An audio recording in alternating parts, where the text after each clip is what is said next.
नमस्कार दोस्तों, आज मैं आपको बताने जा रहा हूँ। वैसे चैनल पर आप पहली बार आए हैं तो चैनल को सब्सक्राइब और बेल आइकन को दबाना ना भूलें, क्योंकि आगे भी हमारे ऐसी वीडियो आती रहेगी। और आज जागरूकता का ये अनूठी पहल हमने शुरू की है। और तो आज आपको हम बताने जा रहे हैं जो छात्रवृत्ति है और जो सेमेस्टर प्रणाली है, उसका क्या संबंध है या कोई संबंध है या भी नहीं। तो छात्रवृत्ति और सेमेस्टर प्रणाली जैसे राजस्थान सरकार है, राजस्थान सरकार के द्वारा अनेक स्कॉलरशिप दी जाती है। उन स्कॉलरशिप का सीधा लाभ क्या विद्यार्थियों को होता है या नहीं होता, उसके बारे में बात करेंगे तथा इसके अलावा अन्य बात भी करेंगे। तो आज हम बात करने जा रहे हैं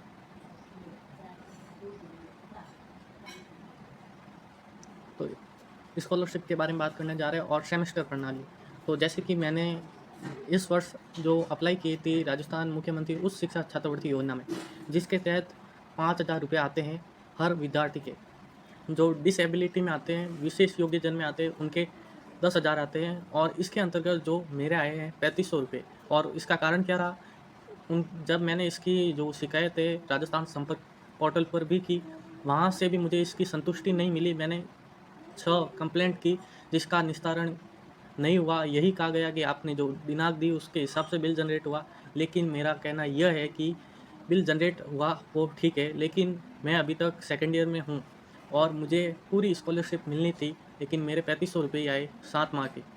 लेकिन जब मैंने कॉलेज आयुक्तालय फ़ोन किया, उन्होंने अलग से नंबर दिए मुझे, उस नंबर पर मैंने बात की और वहाँ से भी बताया गया कि आपके द्वारा जो डेट दी गई, वहाँ जिसके हिसाब से नोडल अधिकारी ने पेमेंट बिल बनाया। तो ऐसा मेरा कहना है कि आप वार्षिक पद्धति को मान रहे हो, तो फिर वार्षिक पद्धति को ही जारी रखते, सेमेस्टर प्रणाली लाने की क्या ज़रूरत थी? आप स्कॉलरशिप में तो वार्षिक पद्धति मान रहे हो, तो वा सेमेस्टर प्रणाली की आवश्यकता कहाँ थी? विद्यार्थी कहता तो आप सेमेस्टर प्रणाली लाते ना, तो सेमेस्टर प्रणाली लाने की कहाँ ज़रूरत थी? अब आपने ला दी, तो आप विद्यार्थी को जो लाभ होते हैं वो पूरे दीजिए ना, आप क्यों उसमें कटौती कर रहे हो?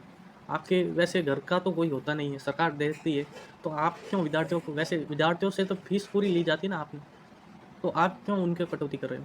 तो छात्रवृत्ति का जो संबंध है वो सेमेस्टर प्रणाली से बिल्कुल नहीं है, ये कतई नहीं है। क्योंकि सेमेस्टर प्रणाली के अंतर्गत जो 2 सेमेस्टर होते हैं उसमें 1 साल से ऊपर ज़्यादा समय लगता है।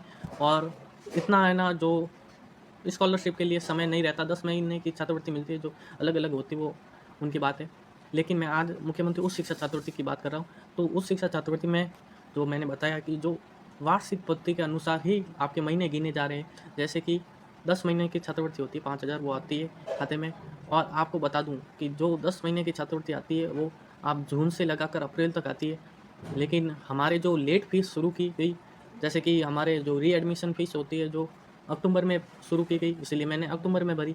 और वहाँ पर या तो स्कॉलरशिप फॉर्म भर रहे होते हैं, वहाँ पर या तो सीधा निर्देश लिख दीजिए, तो विद्यार्थी को लाभ होगा। या आप ऐसे 1500 रुपये या किसी के 2500 रुपये आप ऐसे है ना नहीं देंगे, तो विद्यार्थी असंतुष्ट रहेगा। जैसे उस शिक्षा विभाग से भी असंतुष्ट रहेगा, फिर वो प्राइवेट में ही जाएगा। रेगुलर करने की उसकी क्या आवश्यकता रहेगी? तो ये मेरा आपसे निवेदन है, जो भी सेमेस्टर प्रणाली में पढ़ रहे हैं और आगे जो 12th पास किए उन्होंने और जिन्होंने अभी एडमिशन लिया है, उनसे ये निवेदन है कि जो भी आप स्कॉलरशिप का फॉर्म भरते हैं, उसमें डेट जून महीने की डालें या जुलाई की डालें, जिससे कि आपकी 5,000 स्कॉलरशिप आ सके। ये आपसे निवेदन है। और चाहे वो सेकंड ईयर का हो या थर्ड ईयर का हो, आप जून या जुलाई का महीना ही डालें। चाहे आपने अक्टूबर में भराई हो, सेकंड ईयर या थर्ड ईयर के वाले बच्चों को, विद्यार्थियों से बात कर रहा हूँ। तो इसके अलावा जो सेमेस्टर प्रणाली है उसका तो संबंध है ही नहीं स्कॉलरशिप में। और अब मेरे साथ जो हुआ है, एक प्रकार से कुठाराघात ही है। क्योंकि मेरी स्कॉलरशिप 1500 रुपये, जो कि विद्यार्थी का 1500 रुपये का महत्व तो बहुत ज़्यादा होता है, ये सभी को पता है। और मैं आपको बता देता हूँ कि जैसे कि आपको ये बता रहा हूँ, ये आपको दिख रहा होगा, ये डायरी है राजस्थान सरकार की, जो इन्होंने अपनी योजनाओं को बताने के लिए बाँटी है। अब आप इस पर आपने कितने खर्च रुपए किए? लगभग इसकी कीमत होगी 30 से 40 रुपए। और आपको बता रहा हूँ मैं, ये ये कीमत, इसकी भी कीमत लगभग 100 से 150 रुपये होती है, 100 रुपये तो होती है। तो आपने 100 रुपये की ये जो अपनी योजनाओं वाली है, वो फ्री बाँटी है। तो इसके तहत आप क्या विद्यार्थियों के हित में आप कभी किसी विद्यार्थी के लिए कोई किताब बात एजुकेशन के फील्ड में आपने कुछ किया है, उस शिक्षा विभाग में आप जो कॉलेज एजुकेशन के स्टूडेंट हैं, उनके लिए आपने कुछ किया? कुछ नहीं किया है। आप कुछ करिए, यही बात है मेरी। और जो सेमेस्टर प्रणाली है, जो स्कॉलरशिप है, वो पूरी दीजिए, यही मैं बता रहा हूँ। और इसमें किस्त की अलग-अलग सूचनाएँ होती हैं, जो आपको समय-समय पर बता दूँगा। और सेमेस्टर प्रणाली और यह मेरी बात डॉक्टर प्रेमचंद बैरवा, जो उप मुख्यमंत्री उच्च शिक्षा विभाग है, उन तक पहुँचे, इसलिए आप इसको ज़्यादा से ज़्यादा शेयर एंड सब्सक्राइब करना ना भूलें। जय हिंद, जय भारत।